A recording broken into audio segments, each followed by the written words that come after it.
So we're going to evaluate logarithms. We're going to see through enVision's Algebra 2, 6.3, example 3, basically how to solve for logarithms without using a calculator.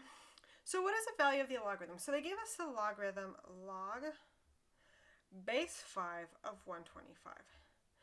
And I'm going to keep up with this idea. You're going to, in your mind, think what power? So what power of 5 will give me the answer of 125?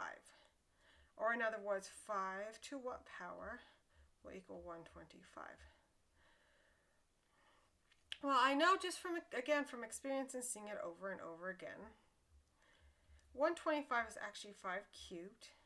So that means that the answer to the log base 5 of 125 will equal this exponent, which is 3.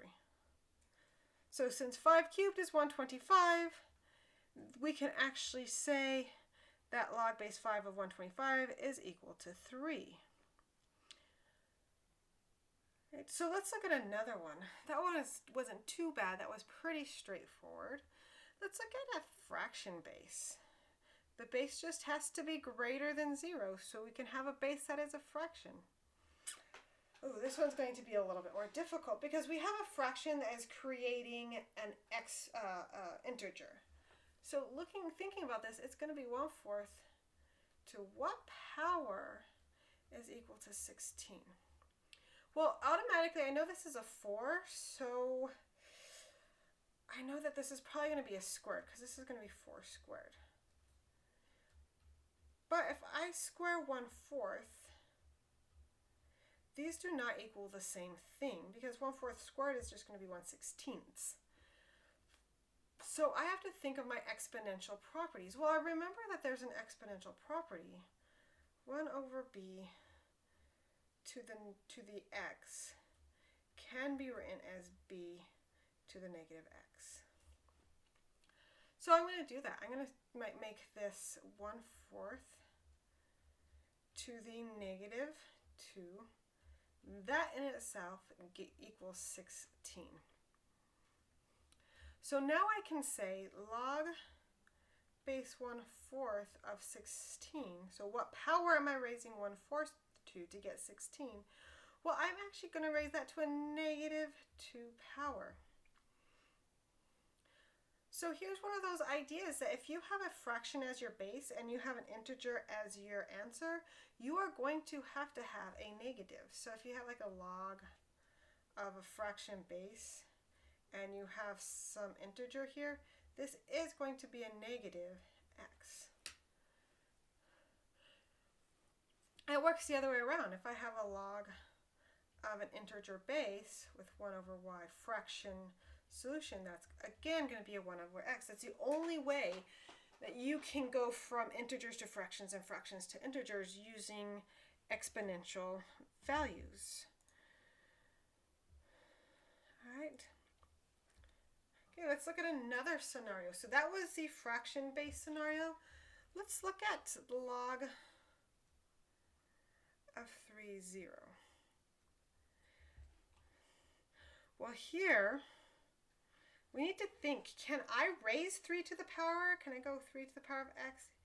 Does this ever equal 0? I mean, if I raise 3 to the power of 0, that is actually equal to 1. And there are no conditions anywhere where I could raise 3 to a power and get 0. There is nothing in there that I could raise 3 to the power of to get 0. So there is no such power. No such power. And so we'll say that log of 3 of 0 is undefined.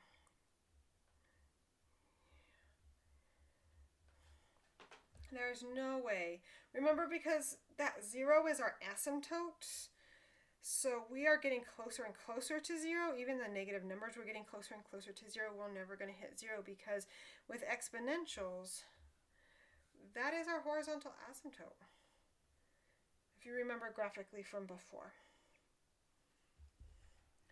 So there is another case. Let's look at one last case, I believe. We have log base 2 to the power of 8. So we have a log base 2 to the power of 8. We have to think of what value this was. Remember that this is 2 to the power of x is equal to 2 to the power of 8. And so this one is actually pretty straightforward, pretty easy to solve, because for this to be a true statement, x needs to be equal to 8, and therefore our solution is just going to be 8.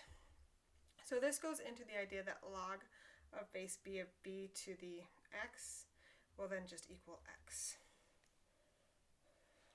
So some of these properties here, I'm starting to introduce some of these log properties. This is one of the log properties. And we can use these log properties to, again, solve for certain types of equations. So this is a nice log property to know. All right, so those are 4 examples of different logs solving for different logs. And I will catch you in the next video. If you have any questions or comments, please feel free to contact me, and we'll see you in the next video.